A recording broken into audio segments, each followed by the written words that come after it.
Oi, eu sou o Maxon. Hoje eu vou falar sobre Creepshow.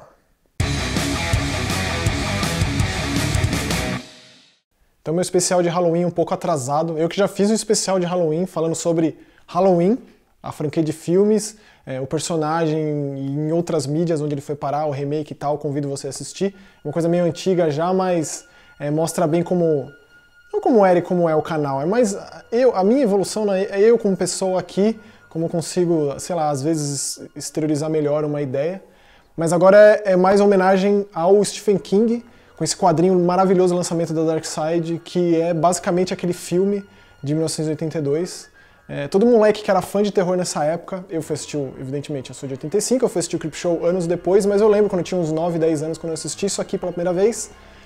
É aquele tipo de coisa que marca, assim, porque é um humor misturado com aquela coisa gore, com aqueles zumbis, aquelas histórias bizarras. E tinha o Leslie Nielsen numa das histórias e aquilo mexia com a minha cabeça, porque, pô, o Leslie Nielsen naqueles filmes de comédia que eu gosto, tá lá fazendo papel de zumbi. Então, mistura muita coisa num lugar só. O quadrinho, ele é absolutamente fiel, exatamente igual ao filme, então caso você tenha esse filme na memória, é bom reler, né? Ler aqui e rever as histórias, reviver as histórias. E isso aqui é uma homenagem do Stephen King, foi o primeiro roteiro dele mesmo, né, para os quadrinhos que ele costumava ler, os quadrinhos da EC Comics lá dos anos 50, a citar os Tales from the Crypt, né, os Contos da Cripta, que eram os mais famosos, a série mais famosa deles, e o traço, tudo, a linguagem, a narrativa é tudo muito semelhante, inclusive tem até não é um Crypt Killer, mas é Crypt Keeper, né, mas é uma caveira verde, esverdeada, meio zumbi, meio morto-vivo, meio ghoul, assim, com aquele ar irônico e aquelas piadinhas descabidas, que conta essas 5 histórias.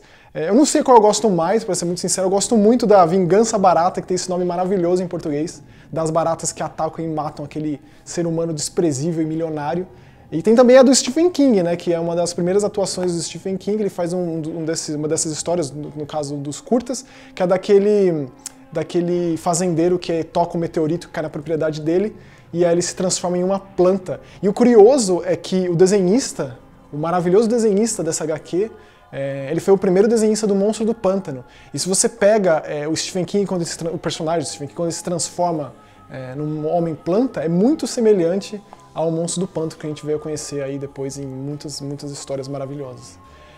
Então, esse não é um programa para falar sobre os filmes que eu mais gosto do Stephen King, ainda vou fazer sobre isso, os filmes baseados nas obras do Stephen King, mas para falar que tem 2 novas produções na Netflix baseadas em obras do Stephen King. Stephen King eu acho que nunca teve tão em alta do que citar lá no começo dos anos 80, no meio dos anos 80, quando ele era tipo... estava para todos os lados, então agora ele está muito em alta. 2017 pode ser considerado o ano do Stephen King. O It foi um sucesso, é um sucesso estrondoso. A Torre Negra, pelo bem ou pelo mal, foi uma produção gigantesca, com grandes atores e muito dinheiro envolvido. E agora essas 2 produções Netflix, que eu gostaria de comentar sobre elas também. A primeira delas é o Jared's Game, que é baseada num conto dele de 92, e ela adapta para os dias de hoje, de um diretor que eu gosto, já falei bastante dele aqui, é um cara que tem tem evoluído, sim, seu estilo conforme os filmes vão passando, um cara chamado Mike Flanagan. O primeiro filme dele ainda é o que eu mais gosto, o Absentia, que é uma coisa mais independente.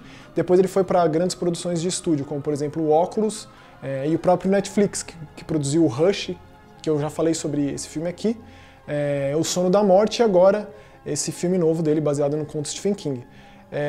Esse filme é bem interessante, ele tem uma história, daquele tipo de filme que tem uma premissa muito impactante, é um casal com problema no relacionamento e o marido, ele vai com a esposa para uma casa que eles têm no campo, isolada, para tentar reviver o fogo da paixão aí do casal, e ele acaba prendendo ela com uma algema na cama, e pouco antes de começar ali a ter alguma coisa, os dois, ele morre de parada cardíaca. E a mulher se vê nessa situação.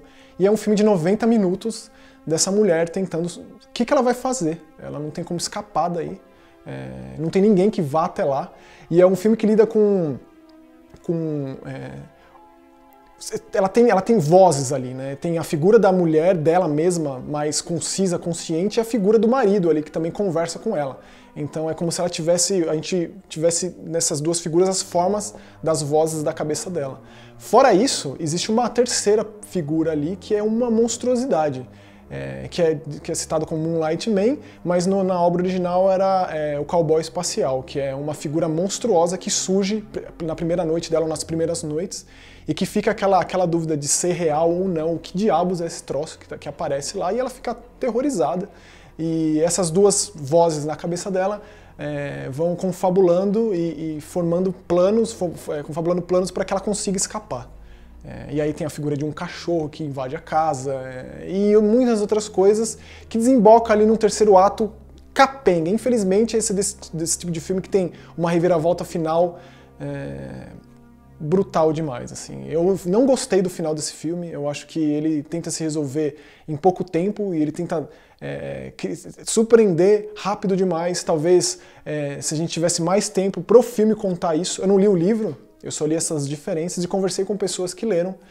Eu sei que o livro ele toma muito mais tempo para desenvolver aquele final e fazer alguma coisa mais interessante, encorpada, e não só 10 minutos, pouco mais que isso, para resolver uma questão que seria muito mais complexa que isso. Ainda assim, eu acho que não é um filme que vale a pena ser assistido. Ele lida com questões para a mulher muito mais críticas e complicadas, então um ponto de vista feminino seria muito mais embasado para falar sobre esse filme. Mas ele coloca em pauta essas questões que eu acho que sempre muito importante. O outro eu acho um baita filme, acho assim imensamente superior, por mais que ele seja diferente. Ele é mais um drama bem denso, assim, sobre um fazendeiro vivido pelo Thomas Jane, e é legal dizer que o Thomas Jane já fez outros filmes do Stephen King, né? Ele fez O Nevoeiro, O Apanhador de Sonhos, essa terceira participação dele numa adaptação do Stephen King, e ele tá bem diferente, assim, ele tá com um sotaque texano, assim, bem carregado, um filme que ele chama 1922, se passa nessa época, e é um cara que é ele, a esposa e o filho que vivem nessa propriedade, e a esposa recebeu muitos hectares de terra de herança do pai falecido, só que ela não quer continuar na terra, ela quer mudar para a cidade e ele quer continuar lá. Então ele convence o filho dele a os dois matarem a esposa e a mãe. Então esse é o comecinho do filme, não é spoiler dizer, essa é a premissa básica do filme, e a partir daí ele se transforma em um filme de neuras e de fardos e de... É bem difícil de ver esse filme, porque a atuação, por mais que fique muito o filme nas costas do Thomas Jane, eu acho que ele leva muito bem o filme como um todo, porque é um filme bonito de se ver. E eu acho que, assim, o tempo inteiro você fica querendo saber o que vai acontecer em seguida.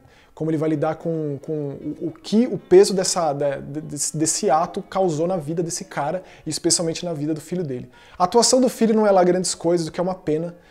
Realmente seria uma atuação para roubar a cena, mas o Thomas Jane ele faz um papel maravilhoso, então ele compensa qualquer outro deslize do filme. Não conheci o diretor, não conheci outras obras do cara, vou atrás, porque realmente é um baita filme. Então, 2017 é sim o ano do Stephen King, não sei se a gente vai ver tão cedo, um ano tão prolífero para esse, que é um dos maiores escritores de terror de todos os tempos, sem dúvida nenhuma o mais prolífero, o que esse cara escreve é meio que incomparável. E ele deve estar bem feliz, sim. Assim, ele disse que ficou feliz com o Witch, ele não deu um depoimento assim, em redes sociais, que ele costuma escrever muito sobre os outros filmes, mas 2017 tem sido um ano muito legal para o terror e muito legal para quem é fã do Stephen King. Então, nas livrarias, Creepshow da Dark Side, com aquela característica única desses caras de qualidade de página, de papel, de capa e de uma tradução muito boa. E esses outros filmes da Netflix do Stephen King fazem desse, como eu falei tantas vezes, o ano do cara. Então é isso aí. Valeu.